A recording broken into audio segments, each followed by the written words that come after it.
Hello guys, सबैजनालाई welcome छ मेरो यो युट्युब च्यानलमा। अनि मेरो युट्युब च्यानलको नाम चाहिँ सृजना राई हो। म चाहिँ अहिले झापा के अरे नेपालदेखि युए जाँदैछु हैन। अनि अहिले चाहिँ म झापाबाट चाहिँ के अरे काठमाडौँ फ्लाइटमा जाँदैछु। आजकै दिनै मेरो फ्लाइट थियो। अनि त्यसपछि म चन्द्रगढदेखि काठमाडौँ पुगेपछि भोक लागेर खाजासाजा खाएँ, रामेन सामेन किनेर। अनि त्यसपछि मैले मेरो कपडा चेक गरेको क्या, देखाएको क्या तपाईँहरूलाई। अनि त्यसपछि मलाई पिसाब लागेर म वासरुमतिर गएँ। अनि वासरुममा गएर यसो भिडियो देखाइदिएको क्या वासरुमको पनि गाइजहरू। भगवान, मेरो दिमाग खराब भइसकिसकेको। कति 11 बजीको फ्लाइट थियो उता डोमेस्टिक के अरे उता चन्द्रगढीबाट काठमाडौँको होइन।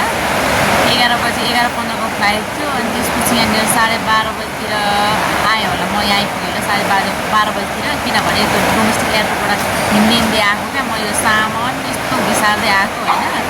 अनि यहाँ 12:30 बजी आइपुगिसकेको थिएँ। अनि 1 बजीतिर चाहिँ अब मैले खाजासाजा खायो अरे होइन। अनि त्यसपछि कति भयो भने त 1 2 3 4 5 6 8-9 घन्टा त म यहाँनिर यो के अरे त्रिभुवन विमानस्थलमा म बसिरहेको छु वेट गरेर। म त बियोस हुनादिसके बियोस गाइजहरू बियोस हुनादिएको छु होइन, वेट गरेर होइन। तर पनि केही छैन।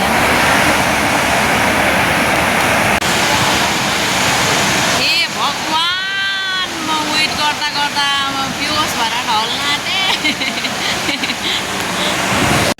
यो चाहिँ मेरो चिप्स हो होइन। एउटा चाहिँ मेरो हाम्रो देमाले दिनुभएको चिप्स हो। अनि एउटा चाहिँ मैले त्यहाँनिर एयरपोर्टमा किनेको चिप्स होइन। यो चाहिँ म के अरे प्लेनमा खाँदै जाने भनेर किनेको क्या। अब हामी चाहिँ अब नेपालदेखि युए जानतर्फ लाग्यो भने हामी बसबाट ओर्लेर हामी चाहिँ प्लेनमा चढ्नुको तयारी। प्लेनमा चढ्नुको लागि तयारी भएको त बसबाट निक्लेको त है के अरे उता के भयो अगाडिबाट चढ्नुपर्ने होइन। आधी चाहिँ उता पछाडिबाट चढ्दो रहेछ, आधी चाहिँ अगाडिबाट चढ्दो रहेछ कि त्यहाँनिरको त्यो दाइहरू त्यो रिसाएर मलाई हाँस्दा होइन गाइजहरू। अनि नेपालबाट अब युए जानुको लागि प्लेनभित्र छिरिसकेको होइन। अनि मैले चाहिँ गाइज यो के अरे एडिट चाहिँ मैले आज गरेको हिजोको भिडियो हो है गाइजहरू। मलाई यस्तो निद्रा लागेको थियो त्यही भएर मैले चाहिँ पहिले सुत्छु ओर्छु अनि त्यसपछि भिडियो एडिट गर्छु भनेर चाहिँ अनि तयारी भएर बसेको। अनि हामी चाहिँ नेपालदेखि युए उड्यौँ अनि नेपाललाई छोडेर जाँदा कति नराम्रो लाग्यो होइन।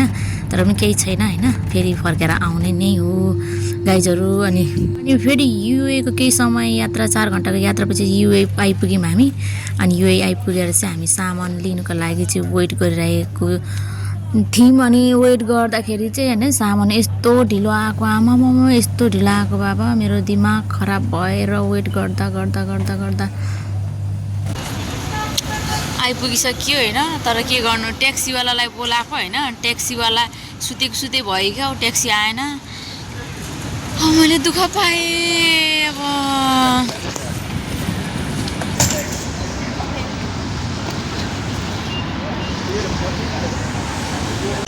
कति 2:40 कि कति गइसकिसकेको है। निन्द्रा यस्तो लागेछ, यस्तो हालत भएको छ। यस्तरी बाहिर बस्नु परेछ मैले कि यो बोइनलाई म यस्तो धुलाइदिन्छु स्वस्तिकालाई। म ट्याक्सी पठाइदिन्छु भनेर ट्याक्सीवाला पठाएको अरे छैन।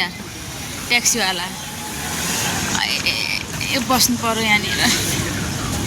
ला बस्नु मिल्दैन मारौँ, यहाँ आउँदैछ मान्छे।